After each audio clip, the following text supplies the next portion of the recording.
Queen and Slim, a powerful thriller that follows the title characters after a sudden and tragic incident changes the course of their lives and ignites a chase across America. Our next guest is the film's producer and writer, a game changer, who was also the first African-American woman to win an Emmy for comedy writing for her work on Master of None.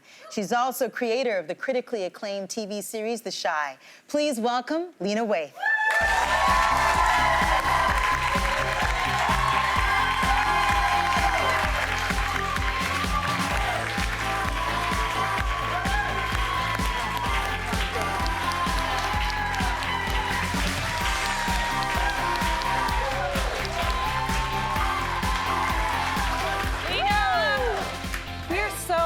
Excited to have you here on the show today. We're all a little starstruck, I'm going to be honest with you.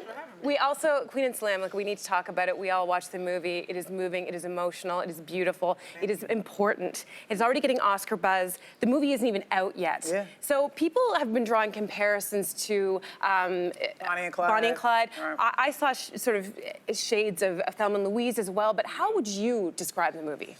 You know, it's a meditation on blackness. And what it means to be black in America, what it means to be black in this world. And that is, it's beautiful, but it's also very traumatizing. The police stop where Queen and Slim are stopped by the police, and we see Slim telling the officer every single move he's making. Oh, yeah. I am just reaching for this. Reaching for my wallet. I'm just reaching my, I'm just taking off my belt. Right. I'm just, like, all of it. Can Yeah. you tell us, Lena, why you included those nuances? Oh, yeah. I mean, also, too, for when I was developing the story, I knew that I needed two North Stars for the characters. For Queen, it was Malcolm X. For Slim, it was Martin Luther King. And I knew I also wanted them to be polar opposites, that he would be religious, she wasn't. He would chew loudly, she wouldn't. She believed in bending the world. He knew that there was honor in just existing in it. So I wanted to play with that. But also, too, for black people, when you get pulled over by a police officer, you can decide what kind of black person you're going to be that day. Are you going to say, may I see your badge number? May I ask why you're pulling me over? No, you may not search my car without a warrant. Or are you going to be, yes, sir, no, sir. Yes, you can search my car. Yes, you can search my person. You know, there's a difference. But also you have to ask yourself, do I want to get home? Sandra Bland's video, the dash cam footage of that, something I studied, you know, and there was a moment in it that was very interesting when he says, can you please put out your cigarette? She says, is it illegal for me to smoke my cigarette in the car? Do I have to put my cigarette out? He says, it's not illegal, but can you please put your cigarette out? She says, no, step out of the car. It's an instant moment.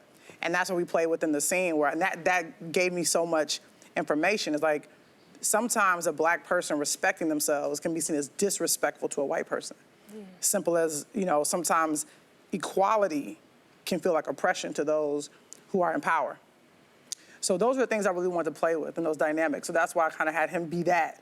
And she's the opposite. She's like, what? What do you mean? I want to record this arrest. You know, every black person knows that, like, decision. It's like a split-second one. Like many great and ambitious works of art, there are several conversations happening at once in this film. Oh, yeah. And one of those conversations is a conversation about, as you said, Black love. What was your intention about your portrayal of this relationship, and how has that been lacking in some of the other films that we've seen? Well, think about it. When's the last time you saw two black characters making love on screen? Like, when's the last time you saw that? I'll wait. It's very rare. And what's more human than making love? When you don't see black people making love, you don't see us as human beings. You see us making you laugh, we'll sing, we'll dance for you, but I wanted to humanize us. There's a study that says if you're ever being held up at gunpoint, you should share personal things about your life. You should say you have a child. You should say you have parents waiting for you at home. You should talk about what you survived, because then the gunman sympathizes with you. It's harder for them to kill you. So for me, with my work, I figured maybe if I can humanize black people enough, they'll stop killing us. There's a lot of change happening in the film and television industry right now, and there's finally we're seeing some kind of movement in terms of who's able to get their stories and how those stories are getting out. And there's that saying that with power comes responsibility. Absolutely. What is the responsibility that you feel or maybe are carrying in your storytelling right now? My responsibility is to tell the truth. I abide by what Nina Simone said. It is an artist's duty to reflect the times. And that's what I'm trying to do, is that it is an epidemic. It is open season on black bodies. And it is traumatizing to watch the news when you see a black person being killed by a police officer. 2 weeks later, you hear the news that that police officer has been acquitted and is back on the force again. That is a traumatizing experience if you're a black person living in any country, because it says to you that your life is not as valid as those of your white counterparts. So the only difference here is that I sort of flip the narrative. So anyone who may get mad or say, like, how can you kill a police officer in the movies? Like, well, they kill us in real life. So to me, it was more about, and also too, the movie is not anti-cop. You know, if anybody watches the film, that's also very nuanced about the uniform that they may wear. And there's black cops, there's white cops, and also not all black people are, you know, a monolith in this movie. There are some people that champion them and say, you guys are heroes, and other people are like, what are you doing? Now you're giving them license to kill us. Now you're gonna start a race war. And that's where all those things sort of started spinning in my mind when I got the idea. I was like, this can cover so many different things, but ultimately it is a love story. You know, I am telling them something about black love, is that we love and laugh and live just like everyone else. The only difference is we do it in a country that often sees us as second-class citizens. As Cynthia mentioned, the film is already getting awards buzz. It's coming out during awards season. Yeah. It was so exciting. Yes. It was so exciting to see the images coming out from the movie's premiere last week in LA, Yeah, the to premiere was see crazy. Your cast and crew there, but Yeah. Rihanna was there, Yeah. Natalie Portman was there, Zendaya was there, Tracy 2 Chainz Ellis was there. Ross was there. So yeah, Tracy. clearly the community of support, what does that support mean to you? That's the Oscar right there. Yeah. The community, what they say, them loving it. M. Night Shyamalan tweeted, you know, he had gotten to an early screening. I didn't even know he had seen it, and he tweeted that when he first saw our film, Queen and Slim, it reminded him of how he felt when he saw Boys in the Hood for the first time, which was a huge compliment to us. Obviously, R.I.P. to John Singleton, but like, he really set the tone in terms of black cinema, and that's what he did. Like, he showed people what black folks were living, what they were going through in South Central LA. But that was also influenced by what Spike Lee had done, Do the Right Thing, in New York City. And then later, after Boys in the Hood came out, the Hughes brothers were influenced by that and made Menace to Society. We are just stepping forward in a bloodline of black filmmakers who hold up a mirror to our society and refuse to let you look away.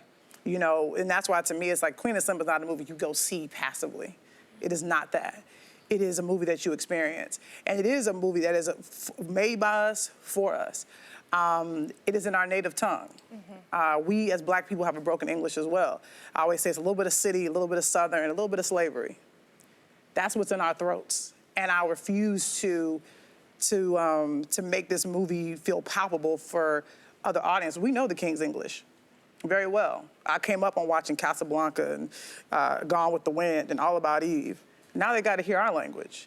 You know, it's important for everyone to go see it, because people should come experience what life is like as a black person, even if it's just for 2 hours. It also feels, though, as for all the things that you're trying to say, it is a celebration, this project, of hard work together, and that's why the premiere happened and people showed up.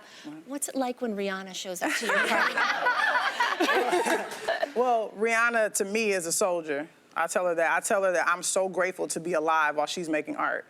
While she exists, we're all a part of a renaissance. You know, we're all a part of a movement, and I'm honored to play a part in that movement.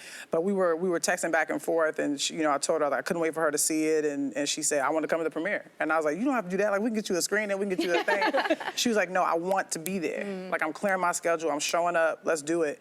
And I was like, okay. As she did, she came through. She came to the after party. Like, she vibed. She was so unassuming. People were like, was that Rihanna? What is it? But I really want to let people know, like, Rihanna is really for us, and she's an amazing artist, an amazing human being, and I'm honored to call her a friend. She's awesome. Can we stick with something personal? Because we want to congratulate you. I understand that you were recently married to your longtime partner. Yeah. So this is Lena. Can you tell us something about the big day? The big day was very relaxed. It was super chill. You know, we're both tourists. We're both Taurians. I call us two bulls in a china shop. But so therefore, like, we like the finer things in life, but we're also very lazy. So we were just like, I don't want to do a whole big thing. I don't do a whole big thing. We want to just make it about each other. So we went down to the crowd, and the same guy that shot the poster for Queen and Slim was our photographer. He was with us. So like the original Queen and Slim. But he sort of took pictures with us. But it was just 3 of us. You know, I was wearing Tom Ford. It was worth the investment. But you know, and it was a beautiful, quiet day. And then right after that, we like went got something to eat and took off the fancy clothes and like just vibed. And it was really special, and it was very intimate between she and I. So I think that was what was so great about the day, how intimate it was. We hope you vibed with us, Lena. Thank you so much for joining us. Amazing. Thank You have to go see this movie, Queen and Slim. It hits theaters this Wednesday, November 27th. And don't forget to catch up on Lena's series, The Shy. Seasons 1 and 2 are currently streaming on Crave. We'll be right back.